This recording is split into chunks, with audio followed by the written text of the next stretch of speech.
I will be talking about my CUT strategy. I was in a state of panic, confusion. So अभी boards पर focus करो पूरा. हमारे time पे क्या हुआ था कि एंड उस दिन वो बहुत रो रही थी. चैप्टर्स कर लो, ठीक है.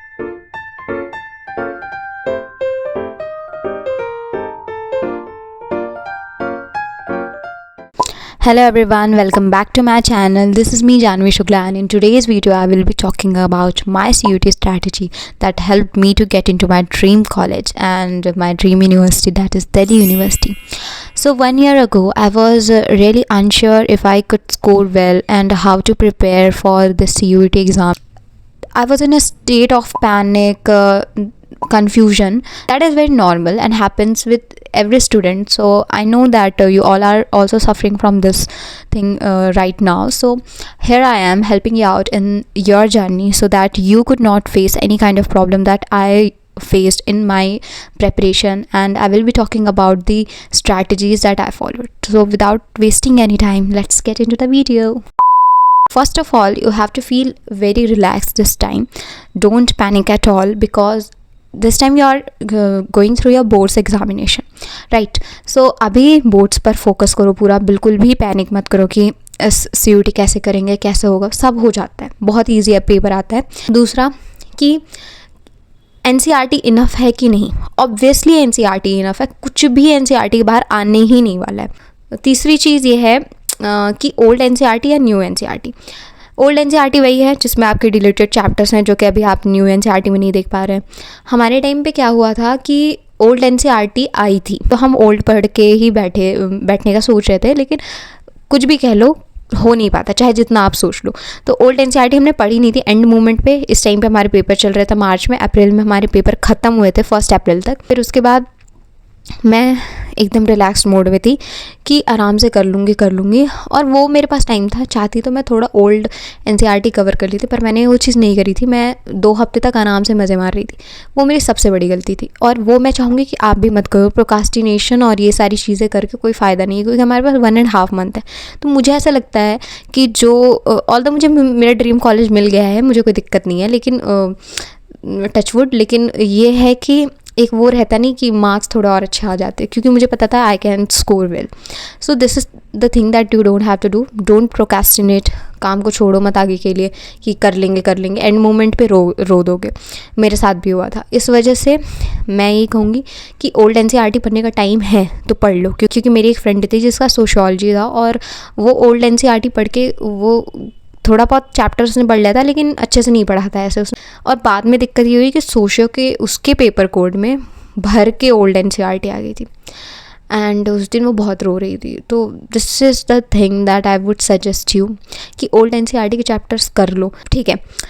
बोर्ड्स हो गए, आपने ओल्ड NCERT स्टार्ट कर दी, अब न्यू NCERT भी साथ में कर रहे हो.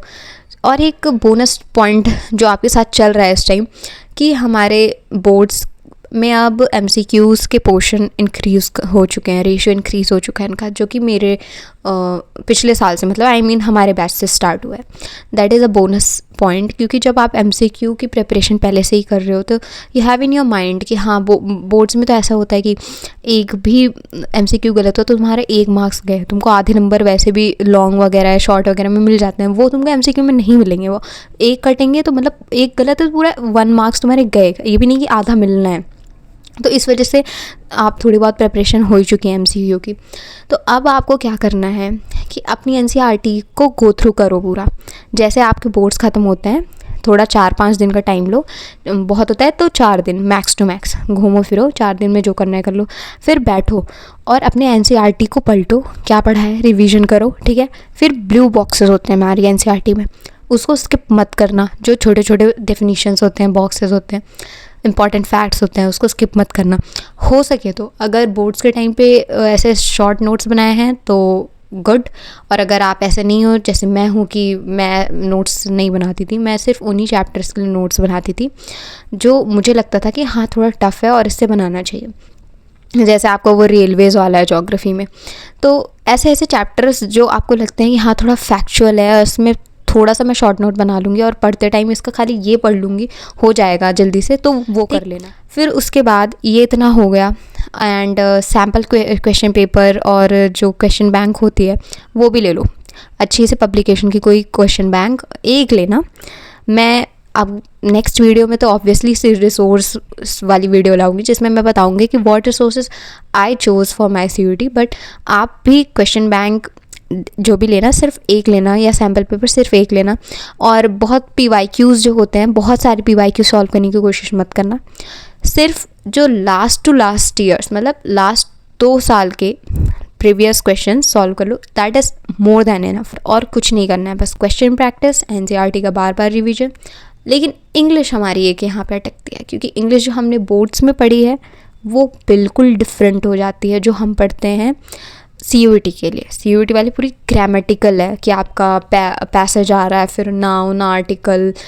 तो इंग्लिश जो है ना वो ले डूबती है लोगों को। तो इंग्लिश के लिए सबसे पहले बात तो इंग्लिश तो रोज़ पढ़ो, कुछ रोज़ पढ़ रहे हो कि नहीं, पर इंग्लिश तो रोज़ पढ़ो, ठीक है। क्योंकि डोमेन तो आपने पढ़ा है लेकिन इंग्लिश आपके लिए बहुत न्यू है। तो GT तो मैंने नहीं पढ़ी थी, पर अगर कोई पढ़ रहा है तो उसके लिए हाई वेटेड चैप्टर्स होते हैं कुछ, जो कि हर ईयर जो है पूछे जा रहे हैं, उसी में से क्वेश्चन रिपीटेडली आ रहे हैं। तो वो आप निकाल लो एंड उसी पे फोकस रहो। अगर आपके पास टाइम कम बचा है तो this is the only solution, ठीक है। बाकी इंग्लिश आपसे हो जाएगी। डोमेन आपका हिस्ट्री, ज्योग्राफी, पॉल साइंस है या किसी का इकोनॉमिक्स है, तो ये तो आराम से हो जाना है क्योंकि बोर्ड्स में आपने प्रिपेयर कर लिया। अभी आपको बस एक रिविजन चाहिए। और हाँ, ओल्ड चैप्टर्स आपको पढ़ने हैं तो वो कर लोगे आप। और प्लस एक चीज़ और कर लेना कि टाइमर सेट करके MCQ सॉल्व करना, जो कि मैंने भी किया है अपने टाइम पे। ऐसा मुझे लगता था कि अरे ये तो टॉपर्स बोलते हैं, कौन करता है ये वो, पर मैंने भी अपने टाइम पे किया है and it really help me for my time management वाला thing. So this was all. Okay, so this was all for today and in the upcoming videos I will come up with videos like resources that I used for my CUET preparation will really even help you in your preparation, I'm damn sure. And secondly, about the preference list, क्योंकि that is the game changer. So preference list वाली thing we will do it later on, but first of all I will come with the subject wise strategy than the resources thing. I hope you love this video and stay happy and पढ़ते रहो. We'll meet you in next video. So like, share and subscribe.